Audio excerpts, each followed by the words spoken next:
Hello there, welcome to lesson number 1 in our series on using FluidDesigner for 3D printing to create light units, light fittings. In today's lesson we're going to show you how you can use a Bezier curve and a Bezier circle to create a simple light fitting. Now if you haven't actually got FluidDesigner, you can always go to our website at fluiddesigner.co.uk/downloads, and you can download the latest version of it and install it on your system. We would also recommend that you download an application called Netfab Basic, which is also free, and it's a mesh analysis tool which you really do need to run every time you create anything in FluidDesigner. And we'll show you that at the end of this lesson. Okay, so if you've downloaded FluidDesigner and opened it up, your opening screen should look something like this. Today's lesson we're going to do learning projects, lighting projects, and we're going to do lesson number 1, so it's 01, just drag and drop it onto the workspace. That's a lighting unit made up with a Bezier curve. Okay, so on the screen here we've got two objects at the moment. We've got this line on the left and the main body of the light fitting. And the line on the left is actually linked to the light fitting, as you can see. So as I drag this control point, this is referred to as a control point, I drag it up or down, I can change the shape of the main body. The object on the left here is called a Bezier curve, and you can add those to the workspace by going to Add Curve and Bezier.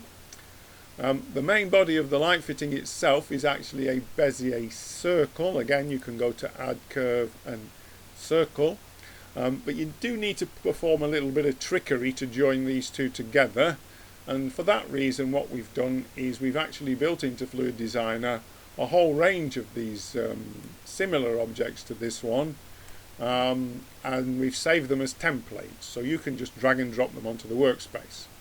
And you can find those if you go to Learning Projects and go to 3D Templates, Cross Sections. Now this object that's currently on the screen that we're going to work with in today's lesson is actually a circular cross section one. Now the little graphic here looks different from this, but I assure you it is the same object essentially. In templates we have got triangular shaped ones and square shaped ones, so you can, instead of having a circular cross section like this one, you could, for example, if we drag and drop this object onto the workspace, if I just flip that over, you could make a light fitting that's actually square in cross section. Okay, but in today's lesson we're going to do the circular one, so I'll just go back to cross sections again, and I'll just drag and drop 01, the circular cross section, onto the screen. So as you can see, this is a circular one. If I just go to View and Front, now the slight difference between this and the one we're using today is that this line, this Bezier curve, is right next to the actual object itself, whereas in the lesson we're going to do today I've moved it to the right a little bit. So that's one difference.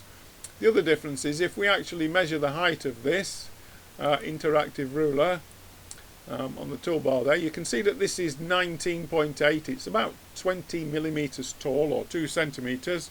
Whereas I'm sure you'll find when we go back and do the lesson 1, you'll find it's much larger than this object.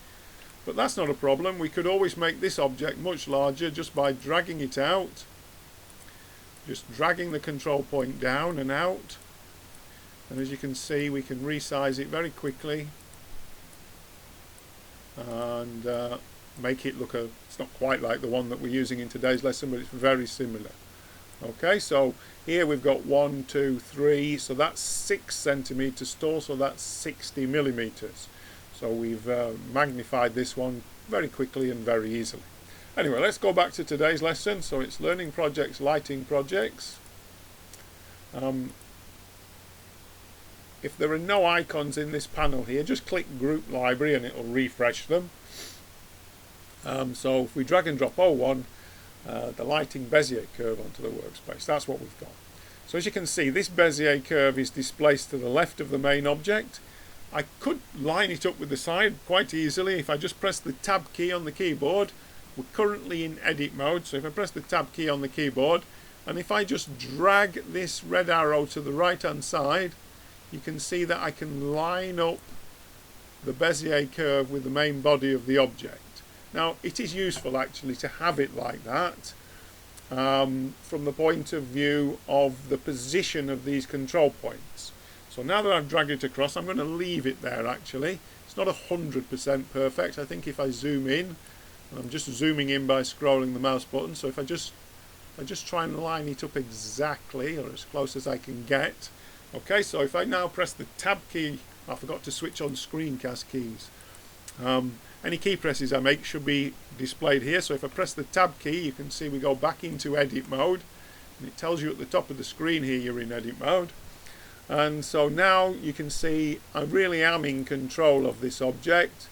I've got the point right up at the side of it. Okay, so you can adjust this to the shape of a light fitting that you want. Now if I just select that control point, and if I just scroll the center mouse button and just zoom in on this, you can see that we change at some point from centimeters, and as I scroll in again, change to millimeters. So that's an important feature to realize what's going on here.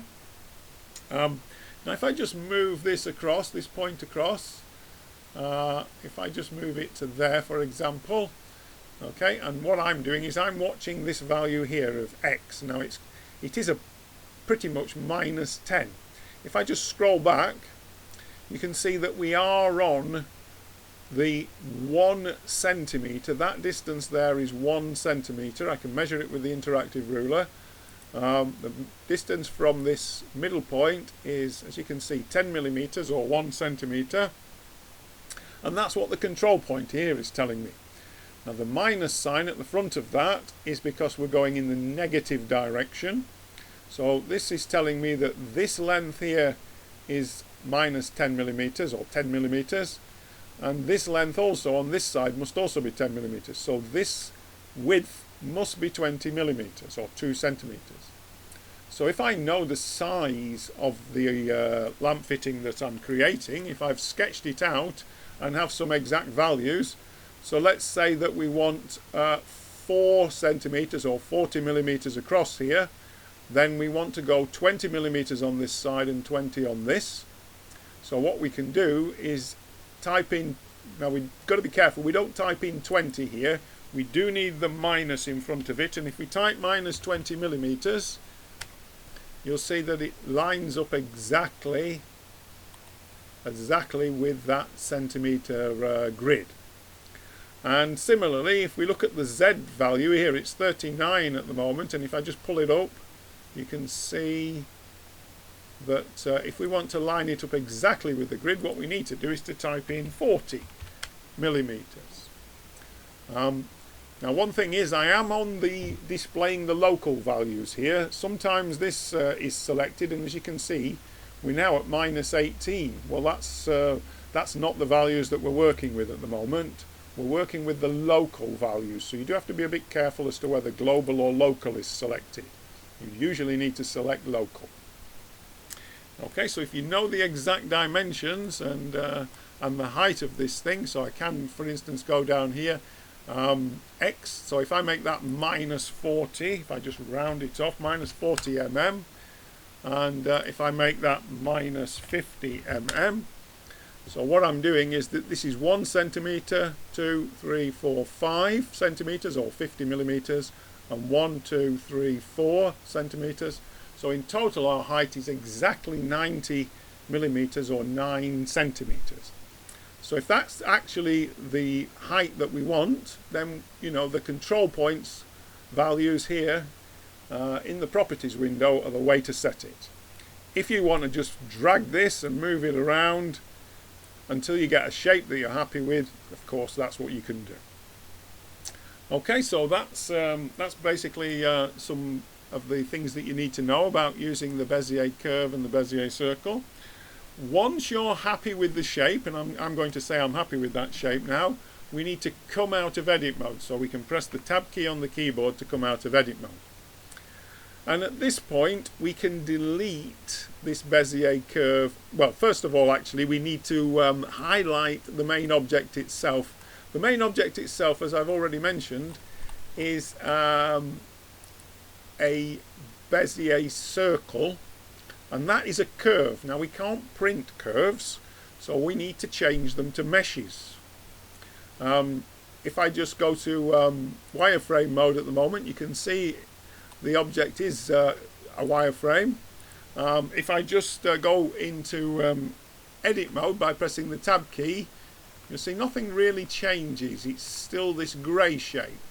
So if we're not in edit mode, if we actually go to tools and object tools, if we convert this object from a curve to a mesh, it will change colour. And if we now press the tab key, you can see that we've got a mesh now.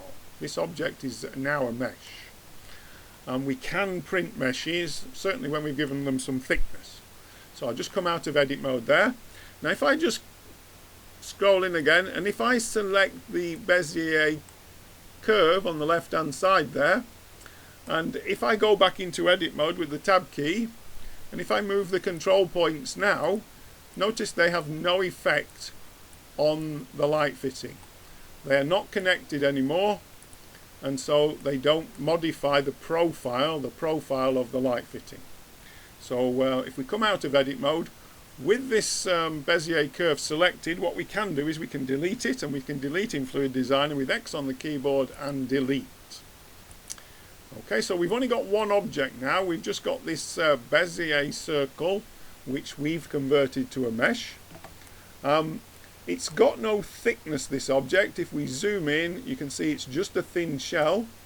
So before we can print this, we need to actually give it some thickness, and we do that in FluidDesigner by selecting the modifiers icon in the properties window. The modifier we're going to use is a solidify modifier. And if I just open up this panel, if you just watch the rim of this object, as I change the thickness, you can see it's adding thickness to the object. And at the moment it's adding thickness on the inside of the shell. That's because this offset value is -1. If we change this offset to +1, when we add thickness, the thickness will go on the outside of the original shell. That is the original shell. This is adding thickness on the outside. So that's what I want to do in this instance. I want to create a thickness for this of 3 millimeters. So I'm assuming I'm going to print it in as a ceramic object. So there we are. There's our light fitting. We need, however, to confirm this. And in the same way that we changed the Bezier circle into a mesh, we can do the same thing when we apply modifiers here. So we need to go to Tools, Object Tools, and convert it to a mesh again, and that applies the modifier. And so when the modifier disappears here, it's applied and fixed now. Okay, so there's our object. So what we need to do now is to save it, and we always recommend in FluidDesigner you go to File and Save As. Don't save it on top of the original learning project file. Come up through the menu system, look for My Projects, Lighting Projects, and we can save it as 01 Lighting Bezier Curve, and we save it as a Blender file. Now we can't actually print Blender files, so what we need to do is we need to export it in a printable file format, and we like to use the Wavefront OBJ file format, and out of habit I usually save them to the desktop. So it's 01 Lighting Bezier Curve Object. Now what we must always do when we create any object in FluidDesigner, we must always go to the application NetFab Basic, which you can download free from the internet. And if we just go to Project and Open, and go to the desktop and open 01 Lighting Bezier Curve, so this is the object file, the printable file format, and there it is in NetFab Basic. Now it's the same procedure every time you use NetFab Basic. Go to Extras and repair the part, and NetFab will actually triangulate this mesh. These lines here which create the triangles have been created by NetFab Basic. And if we I just move the screen across, if I click on update, you can see there are no border edge problems, no orientation problems, no holes, there's just one shell, and that's what we're always looking for in NetFab. So if we just run automatic repair and execute it, And if we just apply the repair and remove any old parts, so that's just a procedure you should do all the time when you're creating 3D printable meshes in FluidDesigner. So there's our object now. It's been fixed, or it's been checked by Netfabb Basic. All we need to do is to save it, and we do that by going to Part, export the part as a wavefront object, export it to the desktop, and you've got this little bit of extra text here, repaired. That's the file that you would send to the printer. 01 lighting Bezier curve repaired. That's the object file that you would send to the printer. So we can save that. So that's it. That's the end of today's lesson.